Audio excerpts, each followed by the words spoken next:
Hey guys, I'm here with Lisa Richardson with Blonde Biscottis. She is the founder and owner. Lisa, so first of all, tell me a little bit about yourself. Where are you from originally? I am a born and raised Texan. Awesome. I was born in the Dallas-Fort Worth area. We won't hold that against you. My mom, though, is mostly from the Houston area, and when I turned 10, I moved to the west side of Houston, out in Katy. Awesome. Yeah. Perfect. And one thing I do know about Lisa is that she enjoys switching sides, if you will, from A&M to UT. So you got your undergrad at A&M, correct? I did. I studied nutritional sciences with a minor in business from Texas A&M. Awesome. And then you got your master's at UT? I did. Okay. I did the weekend program, or the professional program is what they call it, in Houston, while working full-time at my corporate job. So a lot of people like to tease about it. They'll ask me, the Aggies will say, and I always like to joke back, you know, the Aggies will say, what are you doing? How could you go to UT? Of course, I always joke back and say, well, I only have one ring. So don't worry, Aggies, I still wear my Aggie ring. I have my Aggie ring. And then when the Longhorns joke, my biggest joke back is, well, when you're young, you make mistakes. So you have to correct those. And That's so awesome. now I've, corrected that by coming to UT. So I always joke with both sides because both schools are amazing. They both have been so instrumental in building my business. That's awesome. And you said, so you did a corporate lifestyle right out of 10 college, years. right? Okay, and what did you do? So I studied nutrition, thinking Okay. I was going to work in a hospital setting. And while so I graduated 2008 from Texas A&M, and I did a study abroad with NYU. Oh, awesome. That summer in Italy.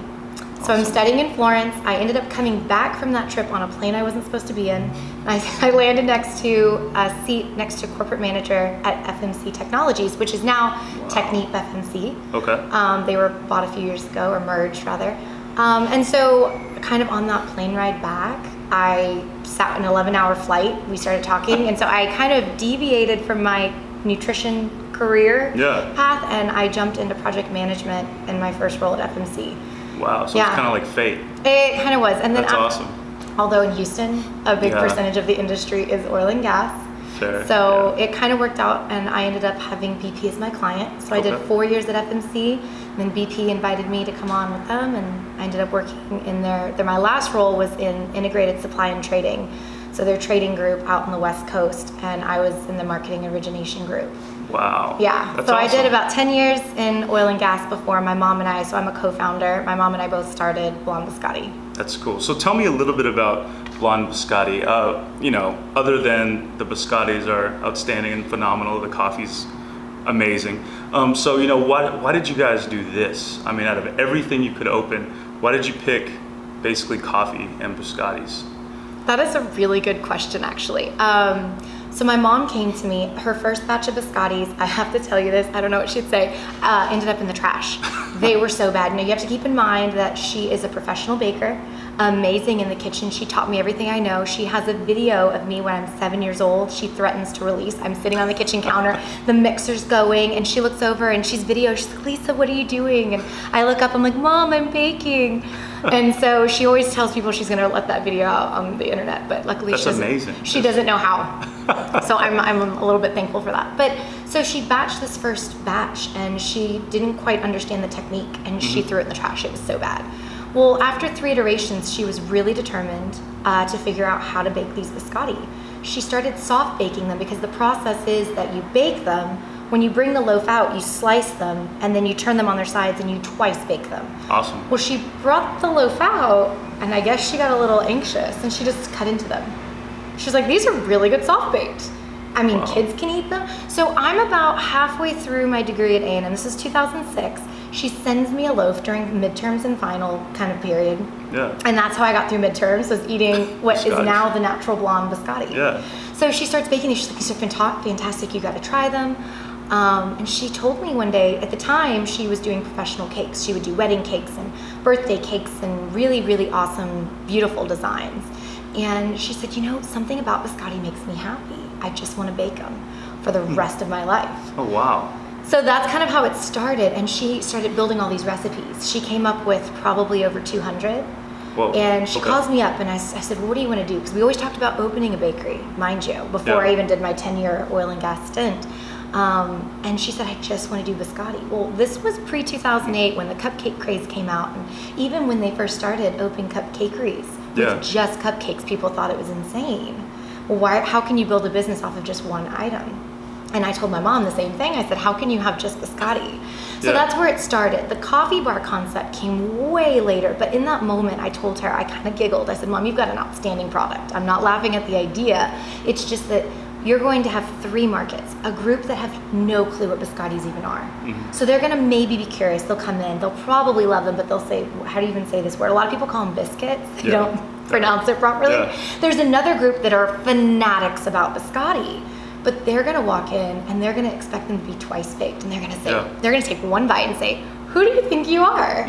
And then there's another group that are completely opposite. They absolutely hate them, they've tried them, they don't even, and that's the market you wanna hit. Can you imagine putting biscotti on a sign, expecting them to come in and they're never gonna come near the store? I said, no, you gotta kind of find a different way, because you're gonna have a really tough time pulling that market in, convincing them that, oh, it's soft baked. And she calls me 2 months later and she's, I've got it, a coffee shop. First of all, who doesn't love coffee? Starbucks has branded it really nicely, right? Well, with my nutrition degree, I turned it into something all natural. There is nothing in our bakery or bar that is not something a 5-year-old couldn't pronounce or tell you what it is. That's wonderful. That's awesome. So that was where my perspective came in. We collaborate a lot with the recipes, and I do all the sourcing. I try to do local when I can. We have all local fruits and nuts that we get from a lady who is amazing. She roasts all of her own nuts. And so, everything from the bakery to the coffee bar is all natural. That's awesome. So, I mean, there's literally 2 ingredients and less in most of the coffees. It's just fantastic. And so now you get to pair that with these soft baked biscotti. So she says, I've got it. We'll open a coffee bar. And then when people come in, we'll get them to try the biscotti. And when they try them, they're gonna fall in love with them. And that's kind of how it's happened. And I've got to be a little honest. Your mother called me. She's also a great marketer. She had called me because I work, down the street kind of, and seeing if she can get her daughter to come by my office to give me a biscotti. And I was like, biscotti? That's the thing that comes with your coffee. That's hard and twice baked. I was like, and she was an outstanding marketer. So I was like, of course. And so she came by, and my entire team fell in love with them. So it's pretty cool, like how you said it, and that's an amazing story and concept. And this place is just phenomenal. So this is both, I guess, for your mother and you a question. Being a woman entrepreneur, in kind of a male-run kind of, just owning anything from a bar to a restaurant to anything, it's mainly male-dominated. I mean, have you had any hurdles you've had to cross? I mean, especially now that you're trying to get, your TABC license and all of that, are there hurdles of both you and your mom, being women that you've had to deal with? So I can't really speak to my mom's side. She did Mary Kay for so many years. And so she would work with women. And so she's always been empowered women, love to support women. And I think now more than ever, it's been easier because you'll notice that there's the Women Chamber of Commerce. There are women, advertising, and there's support money-wise. Now, we've not really, all of the support that we've gotten has been self-funded.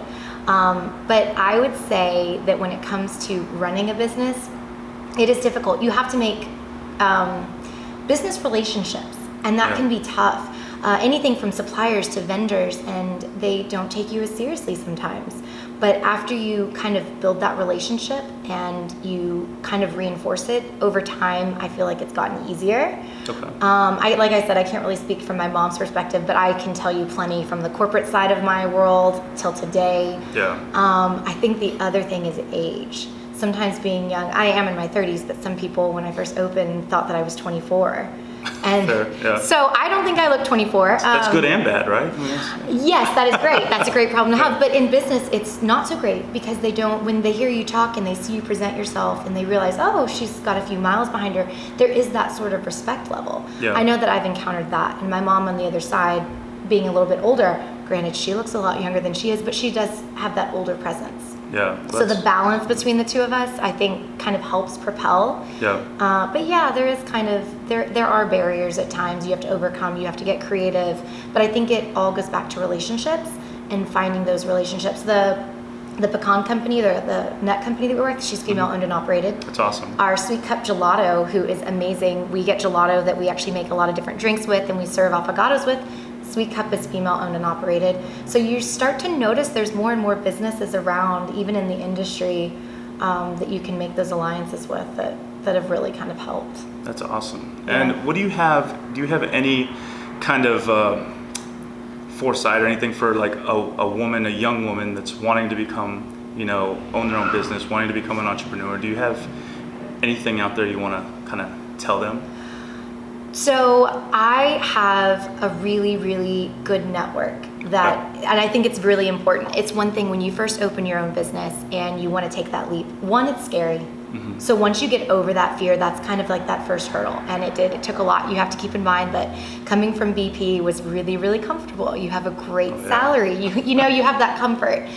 When you step away, you have to figure out things, and problem solving is huge. But remembering that if you have that network and you have that group around you that you can constantly look over, because we're not reinventing the wheel. Yeah. Problems are problems that other people have had, and consulting and asking and saying, hey, how do just however you find a problem solve, that's what keeps you going. I can tell you so many stories. One in particular, there was a really, really tough day that we had. When I came in that morning, we are a completely cashless business. I depend on the internet. The internet for AT&T was down. Ooh, okay. So we had no internet, which means we couldn't process credit cards. So that morning I'm scrambling. Our Wi-Fi is how we connect to our music. So the music was down, so it was awkwardly quiet when you walked in. So I'm trying that whole morning to scramble to get the internet kind of up and going. On top of it, our AC went out. Wow, that's a horrible day. Oh, no, that was only half of it. Oh, geez. Okay. So the internet is down. I'm scrambling. The AC guy shows up. I'm on a ladder, with the door in the side room, and he comes in. He's like, hey. So I end up, putting on some tennis shoes, and up on the roof is where the AC is. So we climb a vertical ladder. We go to the roof. We're walking around, and we're trying to diagnose this AC issue. Whenever that kind of wraps up, he ends up leaving. He says he's going to drop a quote. My mom taps me on the shoulder, and she says, hey, I know you work in the front of the bar, and you're making the coffee drinks. Do you need ice? I said, what do you mean, do I need ice? I've got some ice in the front. Why are you asking? She says, well, the electrical outlet, the GFCI, it just tripped and it won't trip back. So I think it blew. So I think you need a new one. Wow. And I was like, oh, that's great. Yeah, I'm going to need ice later. So I run over to Home Depot and I pick up an electrical outlet. Meanwhile, I have to say that my manager, Kenneth, is a dream. I could not have done any of it without him. So that whole support thing where you have and you build along with support is so important. Yeah. He manned the bar while I ran and got this electrical outlet. I make it back and she taps me on the shoulder again. She goes, hey. By this time, though, it is sweating hot because it's Houston and there's still no AC. Yeah, our coil had gone out, so that was pretty miserable. So I'm trying to deal with this electrical outlet issues. The AC's out at 3 p.m. in about 2 hours. My entire UT alum group was coming to reserve the community table. Oh yeah, the dean of my MBA program was coming to have a coffee chat with the group here, and I was supposed to be invited. So here I'm up on the roof, sweating a little, trying to look, presentable. Yeah. Dealing with the electrical outlet. She taps me on the shoulder again. She goes, I can't do the dishes. And I said, why? She says, well, I just shut the water valve off. One of the pipes busted. This is all in less than a 24-hour period. I dropped the keys on the counter and I said, someone called the landlord. I don't think I'm good for this today. I can't do it today. We did get it all wrapped up. I found a little clever way. I mean, I have become everything from accounting to maintenance to finance to marketing to I work the bar to baking to all of it.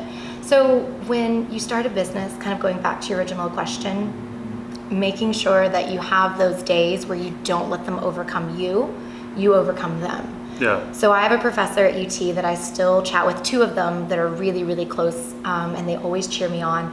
I would say it was about 3 to 4 months in, he came up to me, one of them, and he said, Lisa, promise me, he came to actually visit and see the shop from Austin. Wow. He goes, promise me you won't give up. And I get what he says now, because there's those days that are really tough, and you're like, I can't do another thing. A busted pipe is one. Yeah. An electrical outlet, the AC, the internet, all of it. It was a lot that day. Nuts. Yeah, it was a little nuts. That's so nuts. Don't give up. Surround yourself with people that you can lean on, people that have done it in whatever industry that you're wanting to build. Mm-hmm. But I think the businesses that make it are the ones that just didn't give up. Another thing that has been helpful for me is I'm not a podcast person, but the same professor recommended that I listen to this podcast, and it's called How I Built This. I love that podcast. Oh, I do too. I love that Go podcast, listen to all the stories. Yeah. You'll hear everything from Kendra Scott to Lululemon. Lululemon. You'll hear about Whole Foods' story, and none of them gave up. Whole Foods, oh my gosh, John Mackey even talked about when his store flooded. Yeah. And he was talking about swimming in, grabbing cash in the bag. It was like $200,000 in cash. So at that point, if I was swimming in my store, I don't know what I would do. But you have to keep going. So surrounding yourself with a network, it's not just you.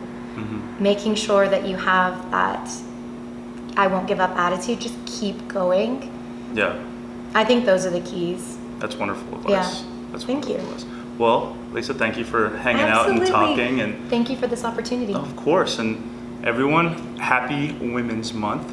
Happy Women's Month. And we'll talk to y'all soon. Thank you Remember, so much. Lisa with Blonde Biscotti's here right off West Gray in Houston. Take care. Bye. Thank you.